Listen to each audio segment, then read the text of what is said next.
We do not invent or introduce new ways of worship.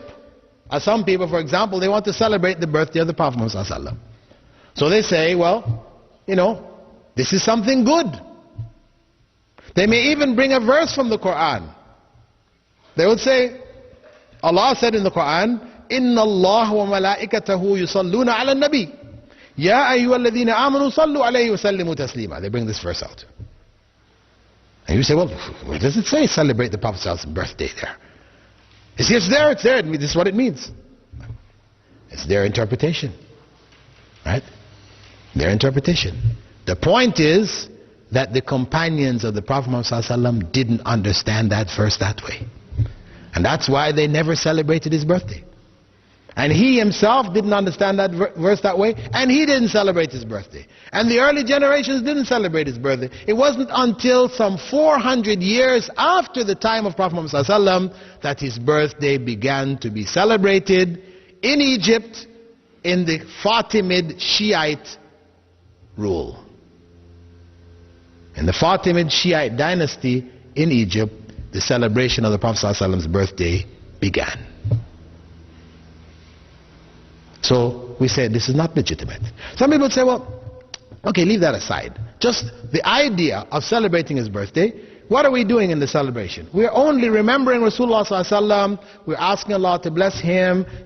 These are all good things. We remember his seerah, his life, and all this. These are all good things. You say this is not good in Islam? Yes, these things are good things. But to combine them on that day, every year, you have now created something new in the religion. This is bid'ah. Similarly, we could ask, if somebody suggested to you, you have to understand bid'ah, sometimes it involves something completely new, like the idea of the birthday celebration, because we don't really have any precedents for it at all in Islam. But bid'ah may actually have precedence in the religion itself, wherein a person takes something like after prayers raising your hand in dua. After every prayer, people raise their hands in dua. People say, well, what's wrong with that? What's wrong with it?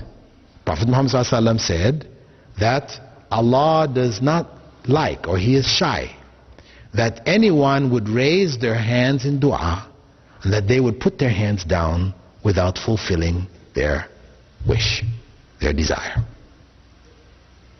Isn't that imply that we should raise our hands in dua?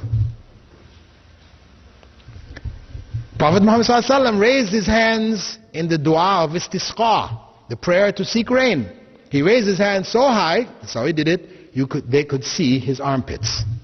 Say, here's the evidence. But the point is, we do not find any narration indicating that the Prophet Muhammad after every prayer raised his hands in dua. People say, this is picky. Why are you going to get so picky?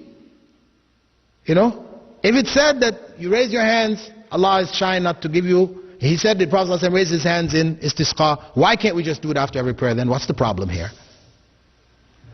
We say, the sunnah of the Prophet ﷺ is not just what he did, but also what he didn't do.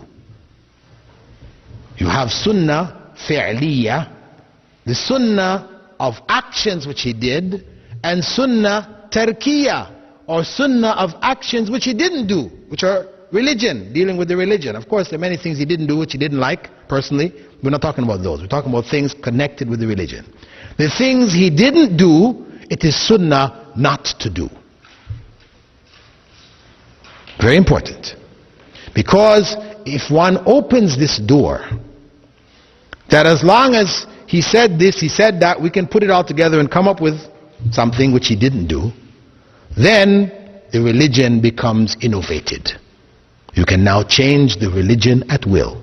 Because I can bring something to you. I say to you, Prophet Muhammad said, prayer in jama'ah is worth 27 times prayer by yourself.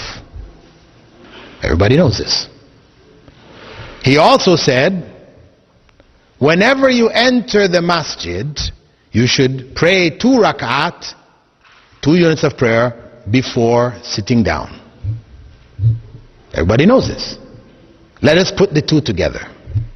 We come into the masjid, I now suggest to you, let us make tәḥiyyәtuл masjid in jama'ah.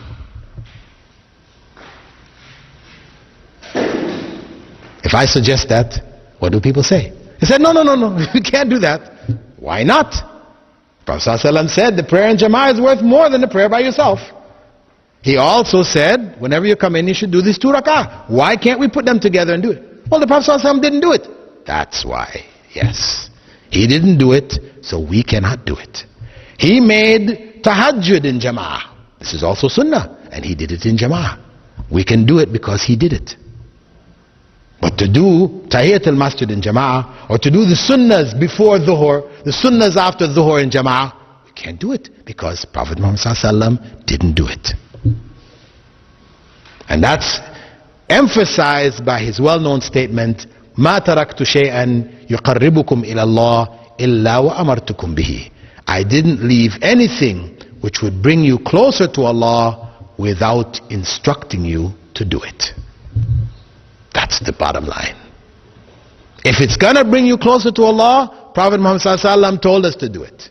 If he didn't tell us to do it, it will not bring you closer to Allah, no matter how good you think this is, how much reasoning you give behind it, it will not bring you closer to Allah. It will take you farther away from Allah. This is the basic principle based on the statement of the Prophet Muhammad ﷺ, Man ahdatha fi amrina ma laysa minhu fahuwa rad. Whoever introduces anything new in this religion of ours, not approved by Allah and by the Messenger of Allah, it is rejected. This is to protect the religion in its pristine purity from change, deviation, etc., like what happened to the other religion, the other messages which were of Islam but became distorted in time, like that of Christianity, Judaism, etc., etc.